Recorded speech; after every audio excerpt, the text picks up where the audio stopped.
A rumor began to circulate in 1203, a terrifying whisper. It was about Arthur of Brittany, a 6-year-old boy with a strong claim to the English throne. He had been captured by his own uncle, King John, and then he vanished. Some said John, in a drunken rage, murdered the boy with his own hands, tied a heavy stone to his body, and dumped him in the River Seine. More lurid tales claim John had ordered his men to first blind and castrate the boy before the murder. This was the man known to history as King John Lackland. He is remembered as the villain of Robin Hood, a failed warrior, a certified tyrant, and the single worst king England ever had. To understand the tyrant, you must first understand the child, a boy born into a family of vipers with a nickname that would haunt him to his grave. The man known as John was born during Christmastide in 1166, the eighth and final child of the most formidable and dysfunctional power couple of the Middle Ages, King Henry II of England and the brilliant, indomitable Eleanor of Aquitaine. His father, Henry, was a force of nature who had forged the massive Angevin Empire. His mother, Eleanor, was a political and military force in her own right, a duchess who had been Queen of France before she became Queen of England. But in this family of ambitious warriors, John was the runt. He was the fifth son, the one with no inheritance. His father Henry openly joked about it, giving him the cruel nickname John Lackland. This landless tag defined him. It fueled a deep, burning insecurity and a ruthless ambition that would make him betray everyone. This insecurity was sharpened by an education that made him brilliant, but not in the way a king needed to be. While his brothers learned the martial arts, John was taken to the Abbey of Fonterra.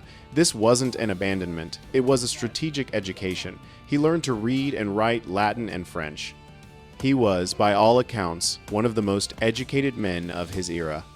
But his real education and power came at age 12, when he was sent to the household of Ranulph de Glanville, Henry II's chief minister. Here, John learned how to weaponize the law. He mastered the cold mechanics of administration, finance, and taxation, learning how to use the complex legal system to crush his enemies without ever lifting a sword. This expertise would make him rich, but it would also make him hated, and it would set the stage for his first great betrayal. In 1189, John's brother, the legendary warrior Richard the Lionheart, became King of England. Richard knew John was a snake.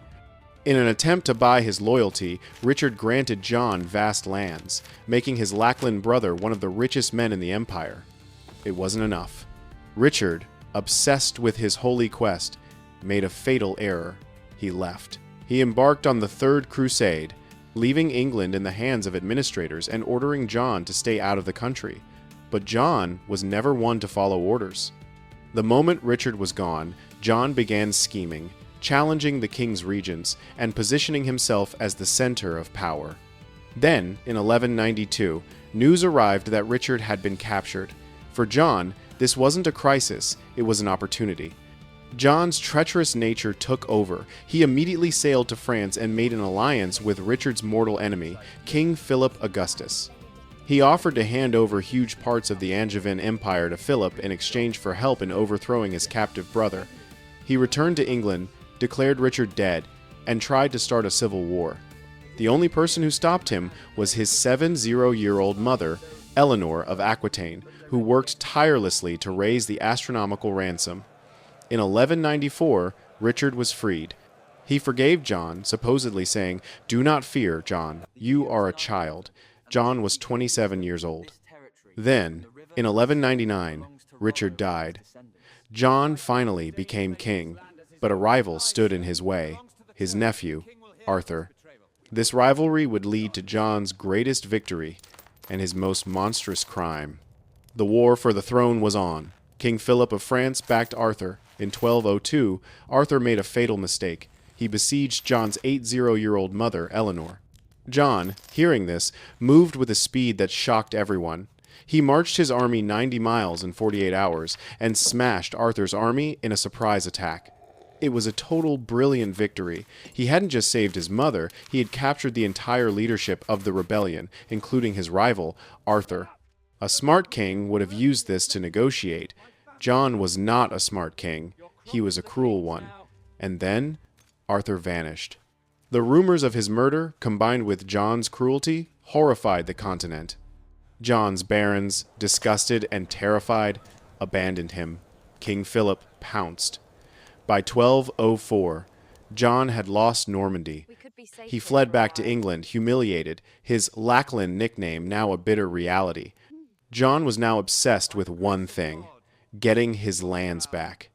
For the next 10 years, he used his administrative genius to become a full-blown tyrant, bleeding England dry. He extorted his barons with crippling taxes, he jacked up legal fees, and he sold off royal offices. And if you couldn't pay, his cruelty was limitless. The most horrific example was the de Braose family. William de Braose fell into massive debt.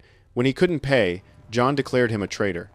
John captured William's wife, Maud, and their eldest son. He threw them both into a dungeon in Corfe Castle and starved them to death. This was the King of England. As if terrorizing his own nobles wasn't enough, John then decided to pick a fight with the most powerful man in the world. In 1205, the Archbishop of Canterbury died. John wanted to install his own loyal man, the Pope. Innocent III rejected John's choice and appointed his own candidate, Stephen Langton. John exploded in fury. He refused to let Langton set foot in England and seized all the property of the church. Pope Innocent III was not impressed. In March 1208, he played his trump card. He placed the entire Kingdom of England under an interdict. All churches were closed. No marriages, no baptisms, no Christian burials. The sacraments were forbidden. For the deeply religious people of the Middle Ages, this meant their souls were damned. But Pope Innocent III wasn't finished. He had a personal punishment for John, and a final nuclear option. In 1209, the Pope excommunicated King John personally. In 1212, he unleashed his final weapon. He declared John deposed and gave permission to King Philip of France to invade England and take John's crown. John was cornered. His barons hated him, and his greatest enemy was about to invade. He finally capitulated. In 1213, John not only accepted Langton, he formally gave the entire Kingdom of England to the Pope as a gift, receiving it back as a papal vassal. In one stroke, John had turned his greatest enemy into his official protector. The Pope immediately called off the French invasion. Now, with the Pope as his protector and his war chest full, John was ready for his grand invasion of France. It would be his final, catastrophic failure. The plan for the 1214 invasion was ambitious. John would attack from the south, while his powerful allies, including the Holy Roman Emperor, would invade from the north. It was a massive pincer movement designed to crush Philip Augustus once and for all, and it failed spectacularly. John's southern campaign sputtered and died, but the real disaster happened in the north. On the 27th of July 1214, at the Battle of Bouvines, Philip Augustus won one of the most decisive victories in European history. He crushed John's allies. The Angevin Empire was gone forever. John returned to England in October 1214, utterly defeated, completely broke, and totally humiliated. His barons, who had been taxed to the breaking point for this, had finally had enough. They revolted. They captured the city of London. John, with no money and no allies, was cornered for the last time. On the 15th of June 1215, at a meadow called Runnymede, the barons forced King John to meet them. He could not fight them, so he was forced to put his royal seal on a document they had prepared, the Magna Carta, or Great Charter. This was not a document about human rights. It was a practical peace treaty. It limited the king's ability to raise taxes. Most famously, it declared that no free man could be imprisoned or punished except by the lawful judgment of his peers or by the law of the land. For the first time, it was written down. The king himself was not above the law. John, of course, had no intention of honoring it. The moment the barons dispersed, he sent a copy to the Pope, who declared the charter null and void. The treaty had failed. Full-blown civil war erupted, and the barons invited the Prince of France to invade and become their new king. John spent the last year of his life raging across England, fighting a desperate guerrilla war against his own people. In October 1216, while campaigning, he contracted dysentery. In a fitting end to his disastrous reign, he tried to take a shortcut across a tidal estuary and lost his entire baggage train, including the crown jewels, to the quicksand. Sick, defeated, and having lost everything, John was carried to Newark Castle. He died there on the 19th of October 1216, a catastrophic failure.